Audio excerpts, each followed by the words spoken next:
Cuéntanos un poco, porque como sabéis, chicos, los que escucháis este podcast, esto se llama Más allá del emprendedor. Por lo tanto, yo quiero enfocar mucho la conversación detrás de esos momentos. Ahora luego hablaremos de toda esa parte de éxito, de guay, de vender la compañía. Todo eso lo vamos a llegar, ¿vale? Pero yo quiero, de verdad, enfatizar nuevamente en esos momentos. ¿Cuál dirías tú que ha sido el peor momento de la compañía? Es decir, el momento en el que tú dices, no sé qué va a pasar con la compañía y cómo, sobre todo, cómo lo solucionaste. Ya. Pues a ver, nosotros hemos pasado por dos momentos complicados. Uno con la crisis una crisis que empezó en 2007-2008 y que luego tuvo otra bajada en 2011-2012. Esa fue dura, además esa tiene un tema que ahora te contaré. Vale. Y luego está la segunda fase, que es la del COVID.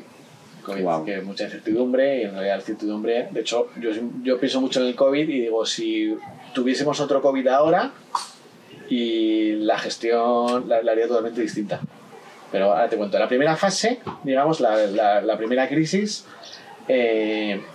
ahí optamos, fíjate, por el plan agresivo, que era, en época de crisis, abrir más tiendas. Es bastante curioso, ¿eh? No, pero no es la primera vez que escucho eso, sí. Y no siempre es una mala opción, ¿eh? No, de hecho no fue una mala opción y tuvimos, porque ahí lo que ocurría es que había muchos operadores que cerraban y entonces digamos que las entradas en los centros comerciales eran bastante factibles. Era muy posible entrar en centros comerciales. Claro, había más disponibilidad de locales. Y locales que estaban a buen precio. No es la primera vez que escuchamos eso en el momento de crisis, ¿te acuerdas? Sí. Ahí empezaron a copar todos los centros comerciales porque estaban a precio de saldo. Claro.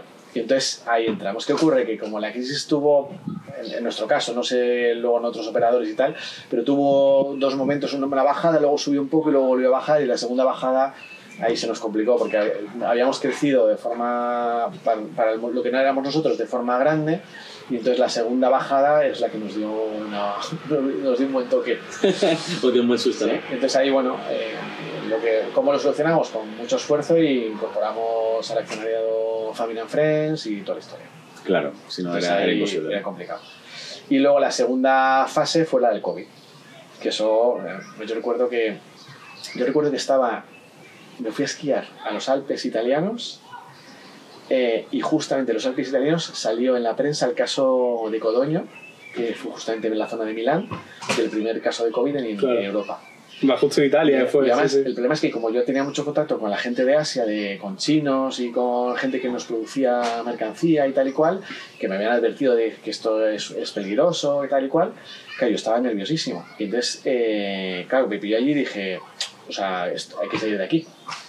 Buscando mascarillas, no había, o sea, un drama. Al final conseguí volver y al cabo de... Bueno, conseguí volver. ¿Y eso cuando hablamos de diciembre, enero? Febrero del 2021. Del 2020. Y de hecho el cierre fue el 8 de marzo, creo. Totalmente. ¿No? Sí. Y eso fue pues acojonante. O sea, es que es una situación de... ¿y ahora qué? Claro. Y te recuerdo estar en mi casa encerrado, todo el rato haciendo videollamadas pues con mi hermano, con gente de la empresa, haciendo videocalls tal, con proveedores hablando en Asia. O sea, era como... ¿sabes? Algo...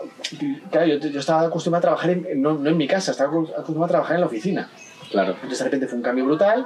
Yo recuerdo tener el despacho donde trabajaba todo lleno de muestras, todo por el suelo, lleno de trozos de color, claro, todas las colecciones, todo preparándolo ahí, o sea, trabajando por la noche, que no tenía una buena luz tampoco, porque en casa no tenía una buena luz para ver los colores, alumbrando con el móvil, o sea, era como todo como surrealista, ¿sabes? Es que te paras a pensarlo, perdona que te interrumpa, Daniel, es que te paras a pensarlo y dices, es que ahora en el COVID yo haría tantas cosas distintas. Sí. Trabajaría el e-commerce porque fue un boom, empezaría a desarrollar toda esa parte y quitaría más presencia física y lo llevaría al mundo digital, y la presencia física estaría solo en sitios clave. Entonces, ¿qué pasa? Que en ese momento, cuando la incertidumbre y el miedo se apodera de ti, bueno, de ti y de todos nosotros, ¿no?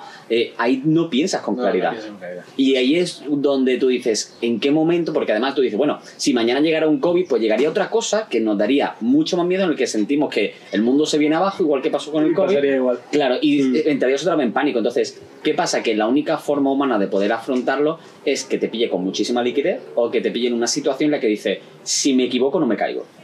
Y eso es difícil para la mayoría de compañías. Sí, es muy complicado. Perdona, sigue que... Sí. No, es muy complicado, ¿sabes? Te estoy diciendo esto totalmente así. Nada, yo recuerdo... Bueno, de hecho en el COVID nosotros abrimos la tienda en la calle Fuencarral, en mitad del COVID. Ostras. Que esa obra la teníamos planteada de una manera y al final, como llegó el COVID, pues cambiamos algunas cosas de cómo iba a ser el diseño interior de la tienda y entonces yo recuerdo, pues yo me hacía los salvoconductos para poder salir de casa y que se me parase la policía por no tener problema y entonces iba a la tienda, no había nadie en Madrid, era de coña, tío, y recuerdo con compañeros de la oficina pues haciendo cosas del aire acondicionado, pintando no sé qué, ¿sabes? Haciendo cosas porque pensábamos que esto era, ¿sabes? Que algo temporal. 2 semanas, ¿no? Sí, que realmente fue temporal y luego terminamos abriendo en mayo, creo que se abrió. Sí. Pero claro, en mayo que era un chiste, ¿sabes? Bueno, hicimos mascarillas. O sea, lo único que vendíamos en las tiendas eran mascarillas, porque tenía contratos en Asia, entonces hicimos unas mascarillas con el logo nuestro y tal y cual. Sí. Y las mascarillas estaban fenomenal, de puta madre, vamos. Sí, sí. Y claro, mirabas la venta y decías, mascarillas vendidas hoy, yo qué sé, 4.000. Ostras. Y entonces yo llamaba al chile y decía, me tienes que hacer más mascarillas. Envía más. Envíame más. Cambio de producto, ¿no? De nicho. Entonces, era todo el rato haciendo, impresionante la cantidad de mascarillas que vendimos. Diríais que, a ver, es una tontería, ¿no? Pero gran parte de capear eso fue gracias a la venta de mascarilla. No. Ni de coña, al ¿no? final era un accesorio, lo vendíamos a un precio que era bastante ridículo, Vale. ¿sabes? Y bueno, tenía margen, pero al final no facturabas.